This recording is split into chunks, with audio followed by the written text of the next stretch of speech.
Good afternoon, Anne. Hello there. First of all, Anne, I'd like to thank you for taking part for you to provide me a testimonial. What I wanted to do was just ask you some kind of your feedback in regards to, you understand that we've done some IAP therapy in the school.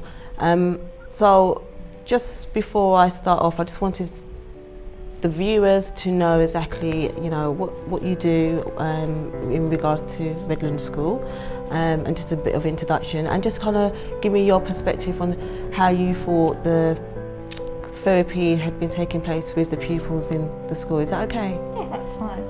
Redland School is a primary school, and over the past few years we've become more concerned with, I suppose, the well-being of children. They are doing very well academically, but lots of our children are very troubled and have all sorts of worries that they don't really have the space to talk to somebody about. And so that's why this type of therapy really appealed to us, because it's quite intensive. Yes. And it certainly supports the child and gives them the space to reflect on what is troubling them. Okay, and I thank you very much for sharing that with me. What I wanted to ask you was, what we had done was basically we saw some of the pupils and we kind of understood what was going on for them, and some therapeutic work was carried out between 6 to 14 sessions in the school.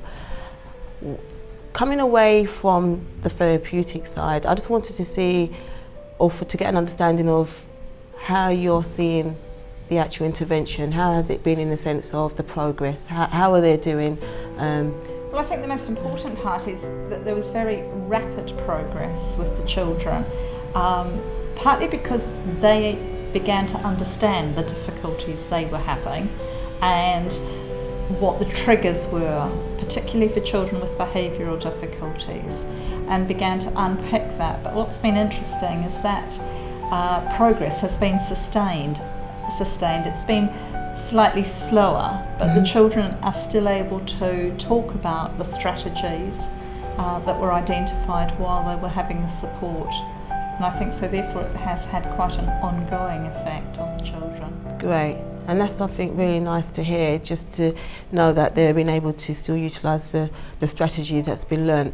Now, we work in collaboration in regards to schools, and also just filling into the teacher's perspective to just kind of let them know exactly how things were going, and for them to just tap in, so that they get a bit of understanding just by summarising one of the things of the treatment plan.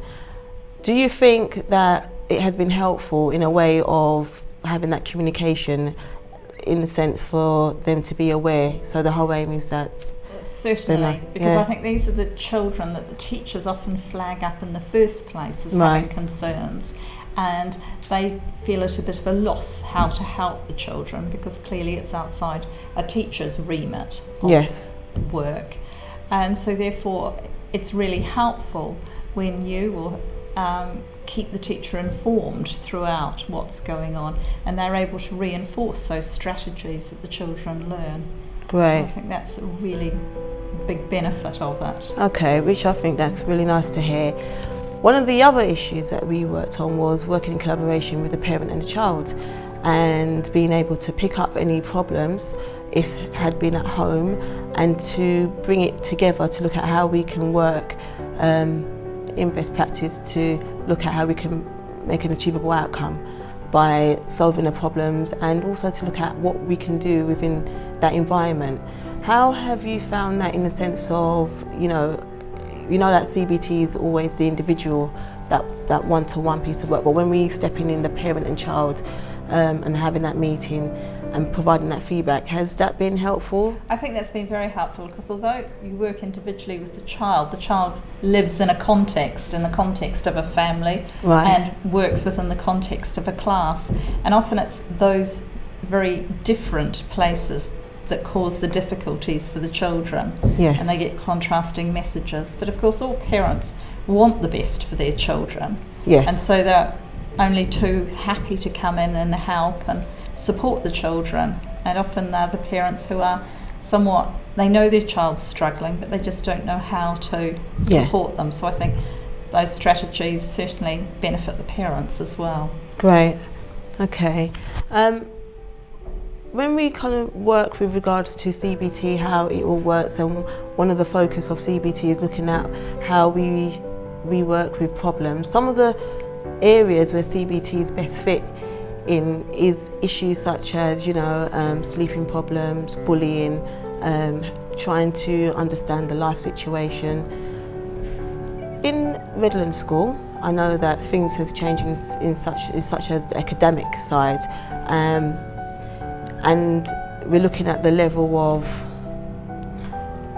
the actual, the educational side of trying to be able to achieve those outcomes. Do you think the pupils from this year now will be able to grasp that change in regards to, the stats and keeping up with that level? Well, I think it helps build children's resilience, and that's the key to it. And then they're able to deal with changes that come along, whether it be academic changes, whether it be home situation changes. Yeah. So I think a lot of the children struggle to understand having to follow rules and follow, and the CBT really helps them understand and begin to look at things from other people's points of view as well, other than just their own. And that builds up that resilience, and so therefore they are able to focus on their learning in class and not sit there feeling annoyed or aggrieved. Yes. Yeah, I totally understand that. Now, one of the things I would like to just share with you is Mind Matters is a company that works with children and adults in order to look at how we can help get them to a situation where they talk about their problems, doing the same intervention, providing coping mechanisms, strategies, problem solving, and get them to be more in control. In relation to all your feedback, which has been positive in regards to how you found CBT in Redland School, do you think this kind of intervention of the CBT in the school will be beneficial?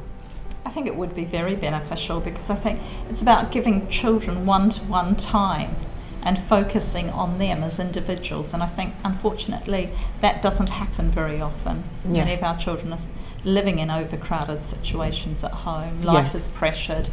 The curriculum and school day is pressured, and to actually take that time out and give them one-to-one, I think for some children is invaluable and makes the world of difference. So, Anne, I'd like to thank you very much for providing your time and also giving your views in relation to CBT in the educational side of things and at Redland School.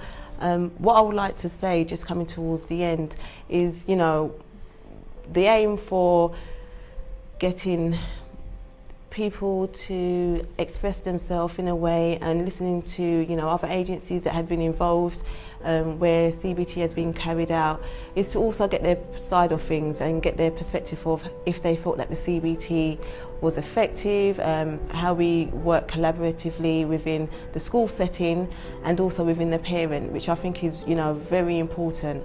The other issue basically is look at how we can, work further along to work according to, the client's needs, which is if there's issues within the school or if there's issues within the family and they're in the school and this has been highlighted, these are the things that we can work towards, and the aim is to look at how we're able to help that child to be able to feel in a safe place to talk, but also it's not getting in their way of their educational system and they can still move on.